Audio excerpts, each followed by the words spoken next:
Good Friday morning, everyone, and welcome into today's daily Bible reading for December the 15th. Today, we're going to be reading together here in Nehemiah chapters 3 and 4. Sorry, I was not able to get a video out yesterday, so we'll just bounce back a day and get to rolling here on this fine Friday. Thanks so much for taking some time to read along with me today. Let me get the text of, like I said, Nehemiah chapters 3 and 4. That's what we're going to be reading today. Let's get to reading here in chapter 3 and verse number 1. Remember, Nehemiah had heard about the horrible condition that Jerusalem and the wall was in. And so he takes courage in the Lord, and he asks Artaxerxes to be able to go back. He is granted a great deal of leniency from the king, and he is given a very long rope in order to work with. So him and a decently large group, I guess, relative to one person, about 1,500 individuals, I believe it is. Or no, I'm thinking back to the end of Ezra.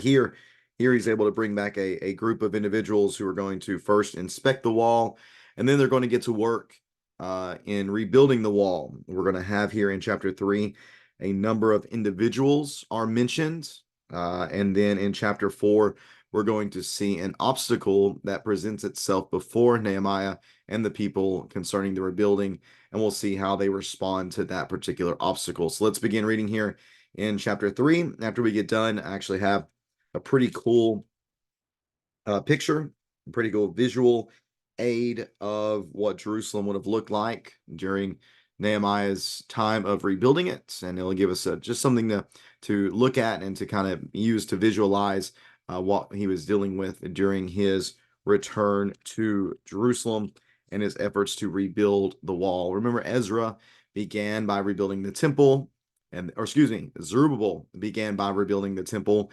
Ezra then began by rebuilding the people in the law. And now we have here Nehemiah and his compatriots going and working on rebuilding Jerusalem and her wall. So let's talk about that here. Read about that at least here in chapter 3. Again, that's going to give us details about the rebuilding process and who was busy building what or rebuilding what within Jerusalem. So here in Nehemiah chapter 3, in verse number 1, the high priest Eliashib and his fellow priests began rebuilding the sheep gate. They dedicated it and installed its doors after building the wall to the Tower of the 100 and the Tower of Hanael. They dedicated it. The men of Jericho built next to Eliashib, and next to them, Zakur, son of Imri, built. The sons of Hasanah built the fish gate. They built it with beams and installed its doors, bolts, and bars.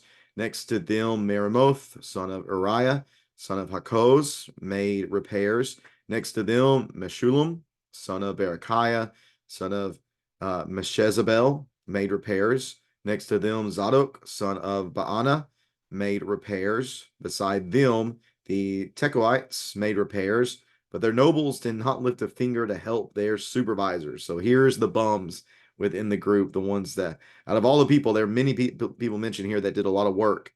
Unfortunately, the nobles of the Tekoites cannot be counted among them. Verse number 6 in Nehemiah chapter 3, Nehemiah 3, verse 6, Jehoiada, son of Paseah, and Meshullam, son of Besodeiah,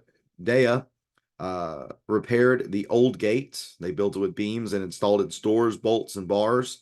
Next to them, the repairs were done by Melatiah, the Gibeonites, Chadon, the Meronothites, and the men of Gibeon and Mizpah, who were under the authority of the governor of the region west of the Euphrates River.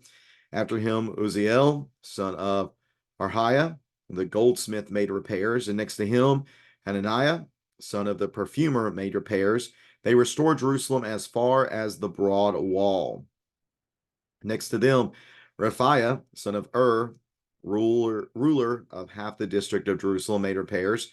After them, Jediah, son of Harumath, made repairs across from his house. Next to him, Hattush, the son of Hashabneah, made repairs. Malkijah, son of Harim, and Hashub, son of Pahath Moab, made repairs to another section, as well as to the Tower of the Ovens. Beside him, Shallum, son of Halohesh, a ruler of half the district of Jerusalem, made repairs, he and his daughters. Hanun and the inhabitants of Zanoah repaired the valley gate. They rebuilt it and installed its doors, bolts, bars, and repaired 500 yards of the wall to the dung gate. Makajah, son of Rechab, ruler of the district of Beth Hakarim, repaired the dung gate. He rebuilt it and installed its doors, bolts, and bars. Shalun, son of Kol Hoseh, ruler of the district of Mizpah, repaired the fountain gate. He rebuilt it and roofed it. Then he installed its doors, bolts, and bars. He also made repairs to the wall of the pool of Shelah near the king's garden, as far as the stairs that descend from the city of David. After him, Nehemiah, son of Azbuk, ruler of half the district of Bethlehem, made repairs to the point opposite the tombs of David, as far as the artificial pool and the house of the rulers. Next to him, the Levites made repairs under Rehum, son of Bani. Beside him, Hashabiah, ruler of the half district of Keilah, made repairs for his district. After him, their fellow Levites made repairs under Benui, son of Henadad, ruler of half the district of Keilah. Next to him, Ezer, son of Jeshua, ruler of Mizpah, made repairs to another section opposite the ascent to the armory at the angle. After him, Baruch, son of Zabai, diligently repaired another section from the angle to the door of the house of the high priest Eliashib. Beside him, Meremoth, son of Uriah, son of Hakoz, made repairs to another section from the door of Eliashib's house to the end of his house. And next to him, the priests from the surrounding area made repairs. After them, Benjamin and Hashub made repairs opposite their house. Beside them, Azariah, son of Maaseiah, son of Ananiah, made repairs beside his house. After him, Benui, son of Henadad, made repairs to another section from the house of Azariah to the angle and the corner. Palal, son of Uzai, made repairs opposite the angle and tower that juts out from the king's upper palace by the courtyard of the guard. Beside him, Pedaiah, son of Parosh, and the temple servants living in Ophel made repairs opposite the water gates toward the east and the tower that juts out. Excuse me, verse number 27. Next to him, Nehemiah chapter 3, verse 27. Next to him, the Tekoites made repairs to another section from a point opposite the great tower that juts out as far as the wall of Ophel. Each of the priests made repairs above the horse gate, each opposite his own house. After them, Zadok, son of Immer, made repairs opposite his house. And beside him, Shemaiah, son of Shechaniah, guard of the east gate, made repairs. Next to him, Hananiah, son of Shelemiah, and Hanun, the sixth son of Zalaph, made repairs to another section. After them, Meshullam, son of Berechiah, made repairs opposite his room. Next to him, Malchijah, one of the goldsmiths, made repairs to the house of the temple servants and the merchants opposite the inspection gate as far as the upstairs room on the corner. The goldsmiths and merchants made repairs between the upstairs room on the corner and the sheep gate. And that's chapter 3. Chapter 4, we get back a little bit more into the narrative section. Then Sanballat, when Sanballat heard that we were rebuilding the wall, he became furious. He mocked the Jews before his colleagues and the powerful men of Samaria and said, "What are these pathetic Jews doing? Can they restore it by themselves? Will they offer sacrifices? Will they ever finish it? Can they bring these burnt stones back to life from the mounds of rubble?" Then Tobiah the Ammonite, who was beside him, said, "Indeed, even if a fox climbed up what they are building, he would break down their stone wall." Now here is Nehemiah speaking now. "Listen, our God, for we are despised. Make their insults return on their own heads, and let them be taken as plunder to a land of captivity. Do not cover their guilt, or let their sin be erased from your sight, because they have angered the builders. So we rebuilt the wall until the entire wall was joined together up to half its height. For the people had the will to keep working. That's such an important phrase there. You might make note of that. The people had the will to keep working. Then, or when Sanballat, Tobiah, and the Arabs, Ammonites, and Ashdodites heard that the repair to the walls of Jerusalem was progressing and that the gaps were being closed, they became furious. They all plotted together to come and fight against Jerusalem and throw it into confusion. So we prayed to our God and stationed the guard because of them day and night. In Judah, it was said, the strength of the laborer fails. Since there is so much rubble, we will never be able to rebuild the wall. And our enemies said, they won't realize it until we're among them and can kill them and stop the work. When the Jews who lived nearby arrived, they said to us time and time again, everywhere you turn, they attack us. So I stationed people behind the lowest sections of the wall at the vulnerable areas. I stationed them by families with their swords, spears, and bows. After I made an inspection, I stood up and said to the nobles, the officials, and the rest of the people, don't be afraid of them. Remember the great and awe inspiring Lord and fight for your countrymen, your sons and daughters, for your wives and homes. When our enemies heard that we knew their scheme, and that God had frustrated it, every one of us returned to his work, to his own work on the wall. From that day on, half of the men did the work, while the other half held spears, shields, bows, and armor. The officers supported all the people of Judah who were rebuilding the wall. The laborers who carried the loads worked with one hand and held a weapon with the other. Each of the builders had his sword strapped around his waist while he was building, and one who sounded the ram's horn was beside me. Then I said to the nobles, the officials, and the rest of the people, the work is enormous and spread out, and we are separated far from one another along the wall. Wherever you hear the, or whenever, yeah, excuse me, wherever you hear the sound of the ram's horn, rally to us there. Our God will fight for us. So we continued the work while half of the men were holding spears from daybreak until the stars came out.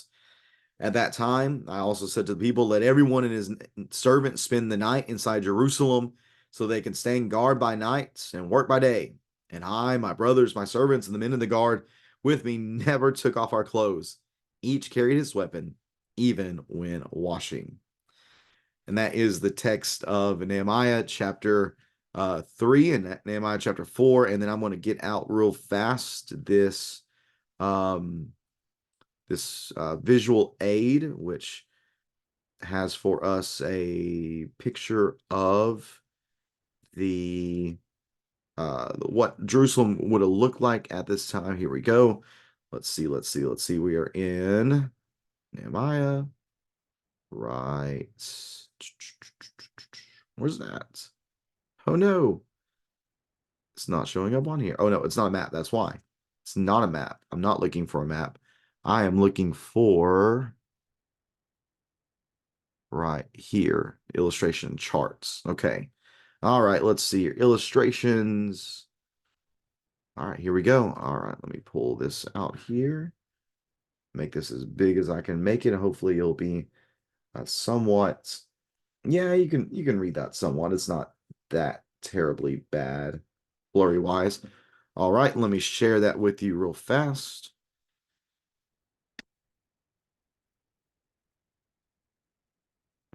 All right, there we go. So hopefully you can see that on your screen now, and it will it's readable to you. I apologize if it is not. I know it's a bit blurry whenever I stretch it out to make it as big as I can make it on my secondary monitor here. But what we have here in chapter 3 is the individual functions of each man and those who supported him as they went about building up Jerusalem again. It begins with the priest Eliashib. It says that him and his fellow priests began rebuilding at the sheep gate. So looking at this right here, the sheep gate is number 4, which is right here. So the temple is right here. Zerubbabel's temple is right here. This structure that my mouse is going around. Hopefully you can see that. The sheep gate's right here next to the temple, which makes sense that people bring sheep for sacrifice here. So that's what we have. Chapter 4, that's what Eliashib was dealing with. Then you have the wall to the Tower of the 100 and the Tower of Hanel, so which is number 3, so which is this area right here. This corner is the next thing that's being rebuilt. Then we see the fish gate is also being rebuilt. That's number 22 right here in this particular corner. The fish gate, then there is the old gate, which is number 21. So we're working our way this way, it seems. You have the old gates, the fish gate. Let's see here. Then you have the Tower of the Ovens. I don't think, oh no, it is right here. So number 19 is right here, as well as the gate of Ephraim is right here. Remember that Jerusalem was built up on a hill, so I know you can't see it very well. This isn't a great topographical map, but hopefully you can tell here on the sides that these are hills leading up to Jerusalem, that there are high places around it, but then those high places go down and then go back up to Jerusalem. So that is the topography of the land at this time. So 19, the Tower of the Ovens right here is being rebuilt.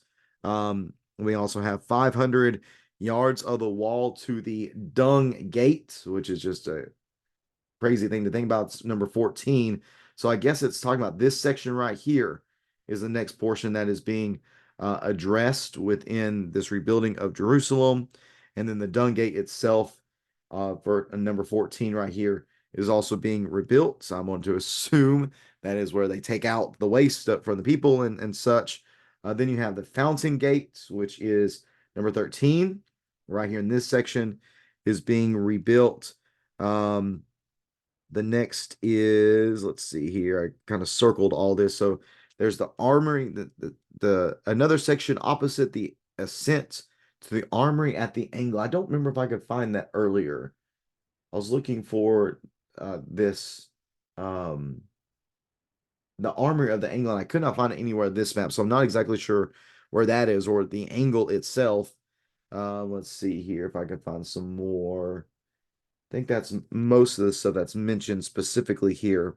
The Watergate is also mentioned. That's number 8, I believe. No, number 9. The Watergate is mentioned. And then number 8, the Horse Gate is also mentioned in verse 28.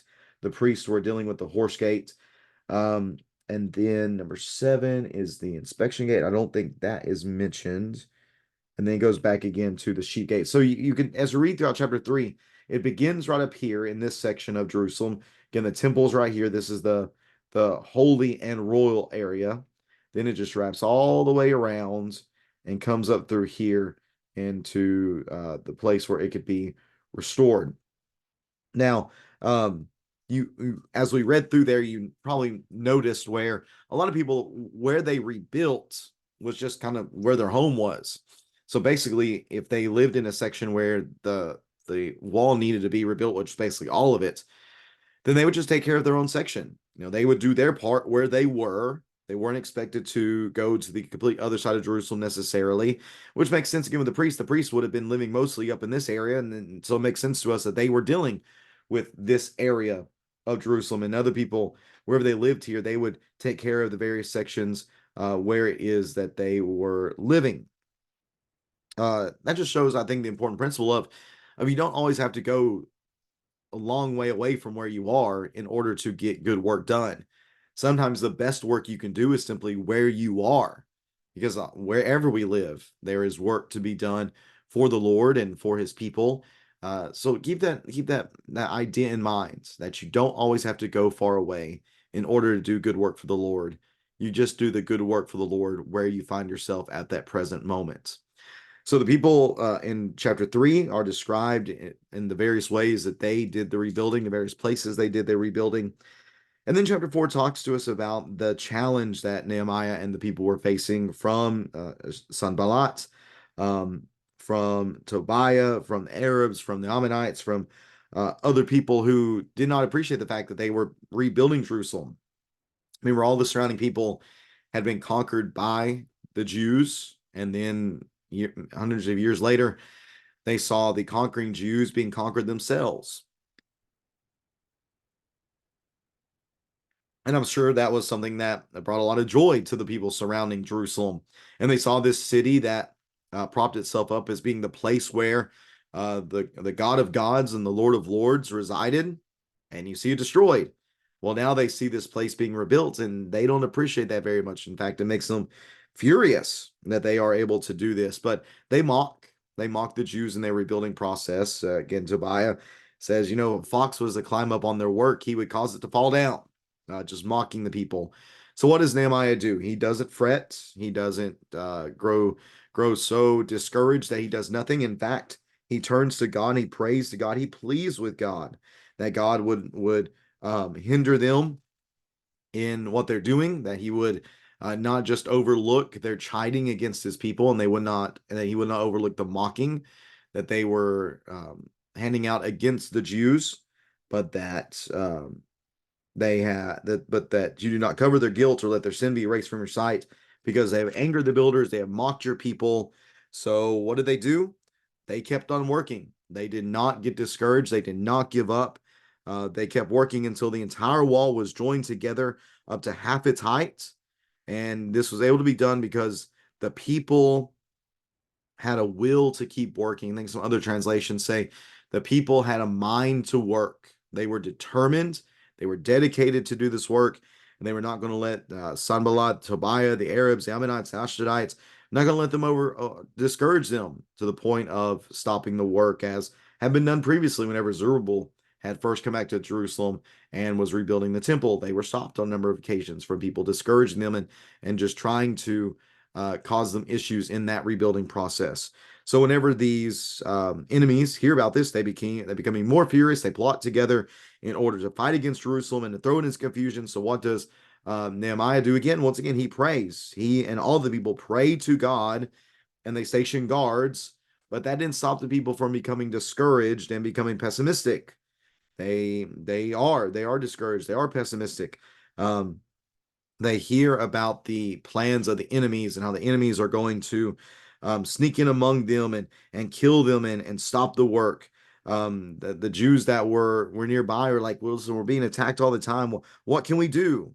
So again, Nehemiah doesn't just sit on his hands and twiddle his thumbs. Instead, he gets to work. He takes action, and the action that he takes is by putting people, stationing them in at the vulnerable areas, and stationing them with weapons, with swords, spears, and bows, in order to fight against those who might try to stop them. And he encourages them. He says, "Don't be afraid. Remember the great and awe-inspiring Lord. Remember our God, and that He's with you." And also know that you're fighting for our people. You're fighting for your countrymen. You're fighting for your sons, your daughters, your wives, and your homes. Are you going to defend yourself? Are you just going to sit back and be overcome? Or are you going to, straighten that back, puff out your chest a little bit, and be ready to fight, be ready to do the hard work in order to accomplish the mission that we've come here to do? So the enemies hear about that, and they hear that their schemes have been frustrated by God, and they don't, at least in the rest of this chapter, that we don't see any more issues for the people. Again, they have not just a mind to work, but a mind to defend this work. So the rest of the text talks about how there are half of them that were building, and half of them were uh, right there with them with their spears, their shields, their bows, and their armor. But even the builders stayed strapped. They had their swords strapped to them. They knew that they were sort of vulnerable as they were building all along these various sections of the wall. So Nehemiah says, "Listen, if you hear the ram's horn, go to wherever that is and be ready to fight. We have to fight against or we have to fight together. Excuse me, we have to fight against one another, or excuse me, fight with one another against the enemy. And if we're spread out, they might try to pick us off bit by bit. So just keep your ears open. And if you hear the ram's horn, come ready to fight."